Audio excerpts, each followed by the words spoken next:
نے فرمایا اچھا خواب اللہ کی طرف سے ہے، برا خواب شیطان کی طرف سے ہے۔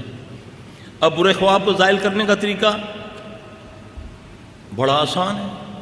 صحابی کہتا جب سے میں نے یہ اپنایا پہاڑ جیسے بھی خوابوں کے بارے میں میرے دل میں کوئی خوف ہی نہیں رہا۔ اب ہمیں جو بتایا گیا، ہم جب بھی کسی سے پوچھیں، کسی بھی بھائی سے کوئی علم والا تھوڑا سا ہو تو بس جی اعوذ باللہ پڑھ لیا کرو، تھو تھو کر لیا کرو۔ اب حدیث کچھ اور بتا رہی ہے، میں کچھ اور بتا رہا ہوں۔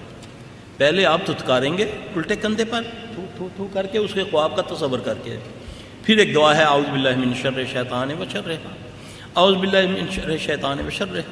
اس کو 3 بار پڑھیں گے، اس خواب کا اثر زائل ہو گیا۔ اگر برے خواب کو زائل نہیں کرو گے، اس کا اثر 40 سال سے زیادہ معلق رہے گا، یعنی کہ ساری زندگی رہے گا۔ یہ میں اپنی طرف سے نہیں کہہ رہا، حدیث میں موجود ہے۔ برے خواب کو زائل